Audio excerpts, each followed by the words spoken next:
El siguiente segmento tiene contenido o opinión. La entrevista en A Primera Hora. Analizamos los hechos del momento junto a sus protagonistas. 7 de la mañana con 56 minutos. Continuamos con nuestra agenda de entrevistas para la jornada del día de hoy y revisemos ahora temas económicos. Vamos a establecer ya contacto con José Sánchez, él es especialista tributario, para hablar sobre las reformas tributarias, hacia dónde debe apuntar el próximo gobierno. ¿Cómo está? Bienvenido, buenos días. ¿Qué tal? Buenos días, ¿cómo está? Y a todos los que nos escuchan. ¿Cómo le va? Bienvenido, muchas gracias por atender esta entrevista. Bueno, quisiera primero iniciar preguntándole cuál es el margen de acción que tendrá el próximo gobierno en materia tributaria, considerando la coyuntura en el país. A ver, el gobierno electo ha tenido unas propuestas de campaña que ciertamente han llamado la atención y es por eso que ha bajado el riesgo país inmediatamente al haber sido elegido. Pero no creo que sean tan fáciles como uno quisiera que sean. Por ejemplo, tenemos la reducción del ISD, que va a ser paulatina. Tenemos la eliminación del 2% para los microempresarios. No han manifestado absolutamente nada sobre cómo van a reponer estos valores que van a dejar de percibir. No han dado mayores luces de cuáles van a ser las demás reformas que van a hacer y esperemos que las demás reformas que vayan a hacer no sean peor el remedio que la enfermedad. ¿Y por qué digo esto? Simplemente porque el panorama no es sencillo. El panorama no es sencillo bajo ningún concepto. Imagínese usted que actualmente tenemos y el próximo mes de julio va a entrar en vigencia la Ley de Educación Intercultural Bilingüe, de la que tanto se ha hablado y que es polémica. Y que han mencionado el ministro Pozo, lo dijo en días pasados, que es un costo de 2.200 millones de dólares el alza salarial y 700 millones de reincorporación de los que fueron despedidos. Son 3.000 millones de dólares. Eso, para nosotros cubrir eso, haciendo un cálculo rápido, si cada punto porcentual del IVA son 500 millones de dólares, necesitaríamos subir el IVA al 18% solo para cubrir eso. Entonces, usted comienza a tener una bola de gastos que es interminable, porque además el presidente electo ha dicho que al principio se decía que iba a eliminar el CENESID, después dijo lo vamos a arreglar y vamos a aumentar la capacidad de las universidades para que la gente tenga acceso a la educación, pero eso también cuesta. Entonces, por un lado tenemos todos los costos que se mantienen y que no van a poder ser reducidos al día siguiente de su posesión. Y por otro lado tenemos esta propuesta de campaña de bajar ingresos. Si actualmente ya tenemos un hueco en el presupuesto general del Estado que tiene que ser cubierto con financiamiento externo, finalmente si bajamos los ingresos por medio de los tributos, lo que vamos a tener es un hueco más grande y vamos a tener que salir a buscar aún más créditos en el exterior. A ver, pero el presidente electo, Guillermo Lasso, más bien habló de aumentar la base de los contribuyentes. ¿Es eso posible? Considerando también que lo que usted dice, obviamente, ¿no? Que es el tema de las propuestas de campaña con las que llega el presidente electo, que es básicamente la eliminación en materia económica y tributaria, eliminación del impuesto a la salida de divisas, también el tema de bajar el IVA en 4 años. No se considera más bien el aumento de los tributos, sino que lo que ha señalado es aumentar la base de contribuyentes. ¿Es eso posible? A ver, el aumentar la base de contribuyentes ha sido el sueño de todos los gobiernos que han venido pasando a lo largo del tiempo. ¿Y por qué es tan complicado? Nosotros, si bien el SRI ha venido haciendo una labor muy respetable en cuanto a la recaudación, es muy difícil aumentar esta base de contribuyentes porque son ciertos grupos que no son formales y meterlos a un grupo formal de todos modos hace que sea un trabajo cultural muy difícil. ¿Qué es lo que va a hacer?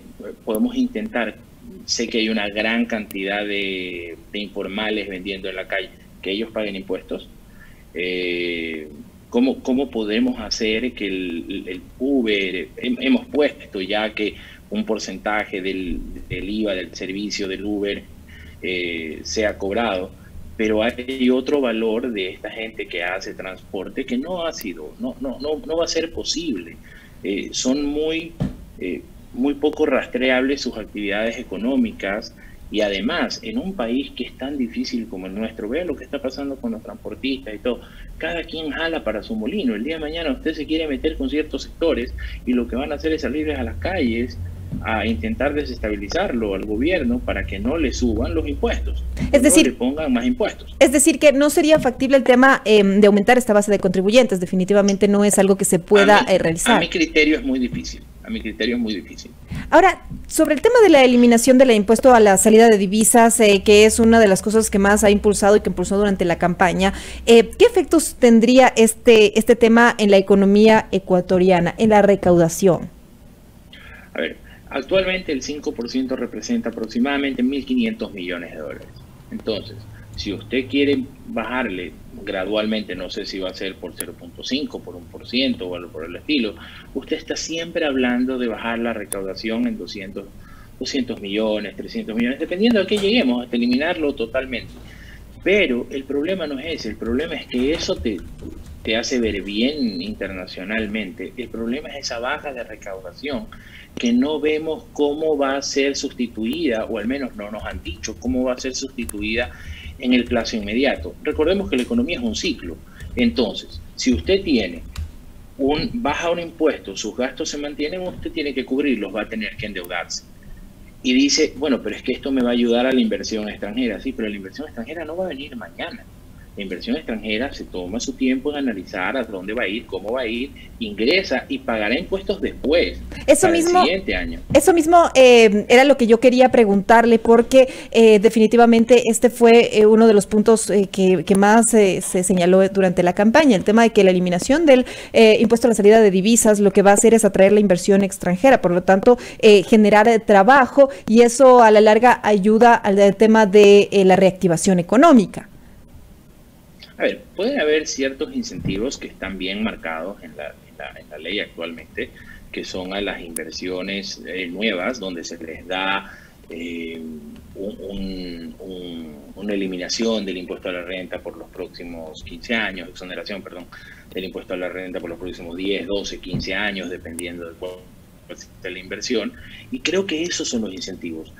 Me atrevería a decir que la mejor reforma tributaria que alguien puede hacer ahora, porque la pregunta no es si está bien bajar impuestos o mal bajar impuestos, sino que si es oportuno hacerlo.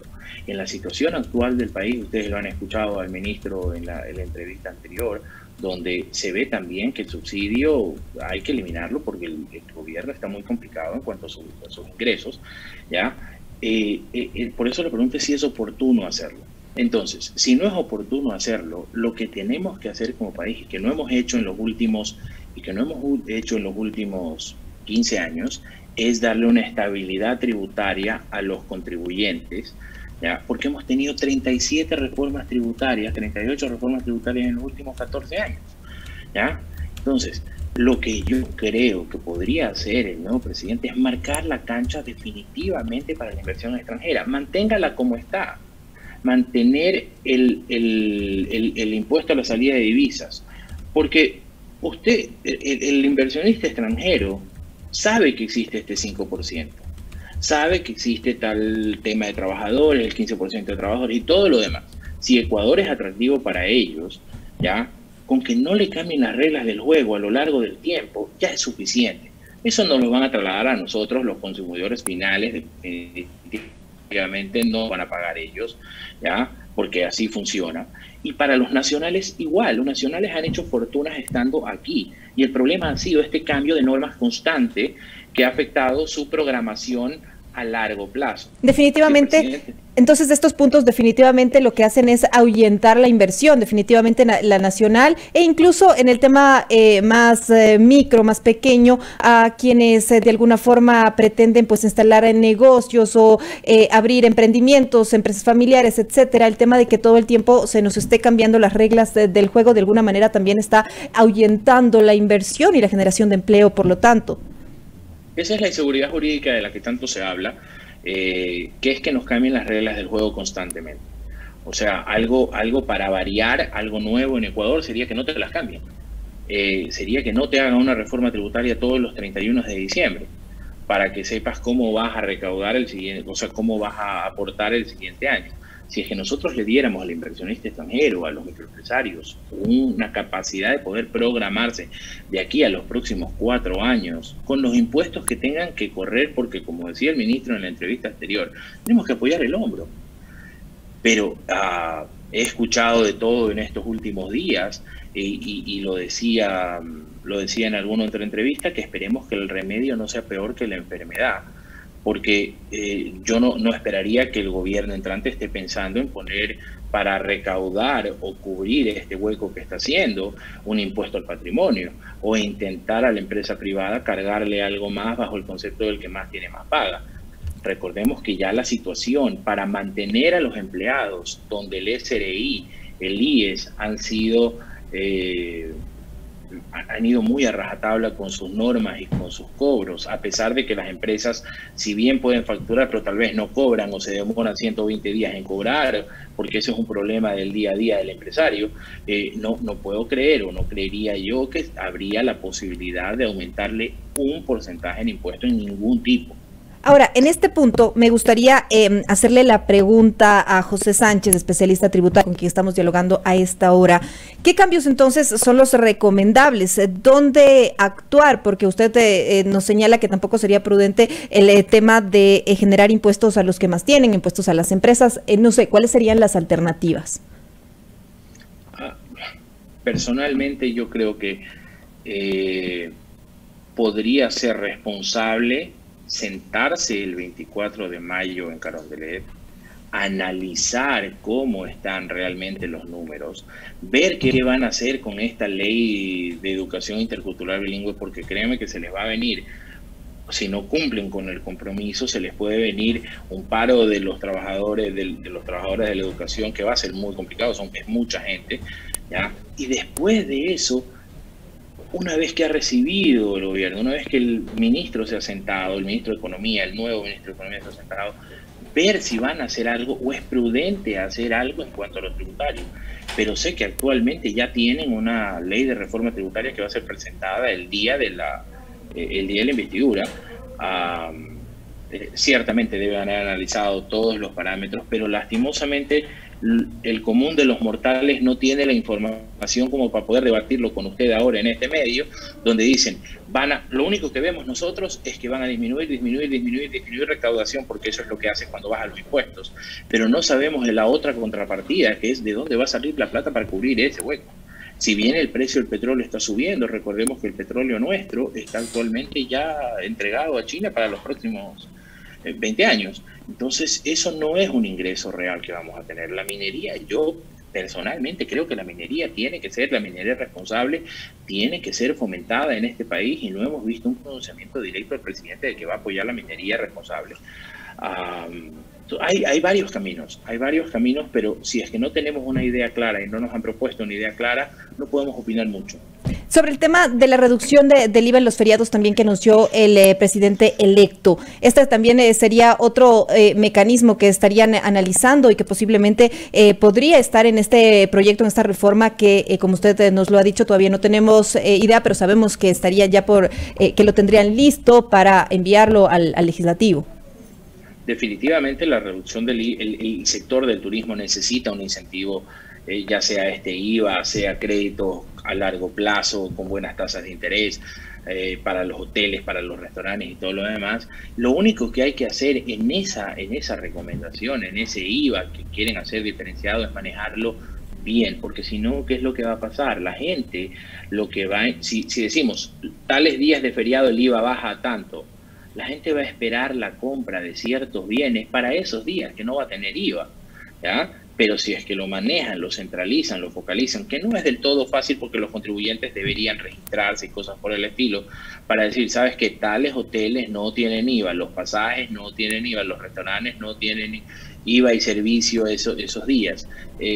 Ahí podemos hacerlo, y podemos hacerlo bien. No puede ser tomado a la ligera, porque créame, el ecuatoriano de por sí, y en la situación económica en la que estamos, buscamos sacar la ventaja mayor que podamos. Entonces, si es que usted pensaba comprar, no sé, útiles escolares, una televisión, platos, vasos, lo que sea, lo va a hacer los días de feriado, porque no tiene nivel, le va a salir más barato. Eso va a hacer que el resto del año ciertos centros comerciales o lugares comerciales que no son de primera necesidad vean una baja en sus ventas y en teoría compensada los días de feriado. Pero de todas maneras, ¿no ayuda también a reactivar la economía?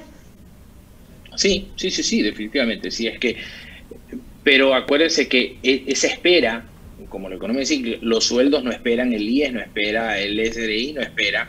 Entonces, ese es el problema, el flujo va a ser un problema. Pero si es que lo focalizamos bien, el turismo de verdad que lo necesita.